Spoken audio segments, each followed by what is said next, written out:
Hi friends, welcome to my YouTube channel. இன்றைக்கி special என்னென்னு பார்த்தீங்கன்னா கேரட் அல்வா தாங்க. இதில் வீடியோ கிளாரிட்டி கொஞ்சம் கம்மியாக இருக்கும், அட்ஜஸ்ட் பண்ணிக்கோங்க. நெக்ஸ்ட் டைம் சூப்பராக அப்லோட் பண்ணிடலாம்.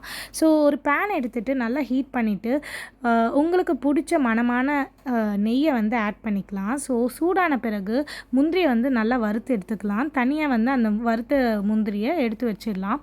அதே நெய்யில் வந்துட்டு துருவின கேரட்டை வந்து போட்டுட்டு நல்லா வறுத்த பிறகு தேவையான அளவு பாலை வந்து ஊற்றிக்கலாம். அப்புறம் வந்துட்டு ஒரு பிஞ்ச் ஆஃப் சால்ட் ஆட் பண்ணலாம். ஏன்னா டெசர்ட்ஸ்க்கு எப்போவுமே வந்து சால்ட் ஆட் பண்ணால் வந்துட்டு அப்போ தான் அந்த ஸ்வீட்னஸ் வந்து தூக்கி கொடுக்கும். So 1 pinch of salt add பண்ணிவிட்டு தேவையான அளவு சுகரை வந்து போட்டுட்டு கொஞ்சம் நேரம் கழித்து லிட்டை போட்டு மூடிடலாம். ஸோ ஒரு 25 மினிட்ஸ் கழித்து நீங்கள் எடுத்திங்கன்னா அந்த பாலெல்லாம் நல்லா இழுத்து சுண்டி வந்துட்டு அந்த கேரட் அல்வாவில் வந்து நல்லா ஊறி சூப்பராக வந்து அல்வா டெக்ஸ்சரில் வந்துடுங்க. ஸோ அது வந்ததுக்கப்புறமா நீங்கள் வறுத்து வச்சுருந்த முந்திரியை வந்து ஆட் பண்ணி பவுலில் வந்து சர்வ் பண்ணிங்கன்னா குழந்தைங்க ரொம்ப விரும்பி சாப்பிடுவாங்க. ஸோ கேரட் பொரியல்னால் கண்டிப்பாக வந்து இப்போலாம் பசங்களுக்கு வந்து பிடிக்கவே பிடிக்காது. இந்த மாதிரி கொடுத்தீங்கன்னா ரொம்ப விரும்பி சாப்பிடுவாங்க. மறக்காமல் ட்ரை பண்ணிட்டு கமெண்ட் செக்ஷனில் மென்ஷன் பண்ணுங்கள். சப்ஸ்கிரைப் பண்ணுங்கள் ஃப்ரெண்ட்ஸ்.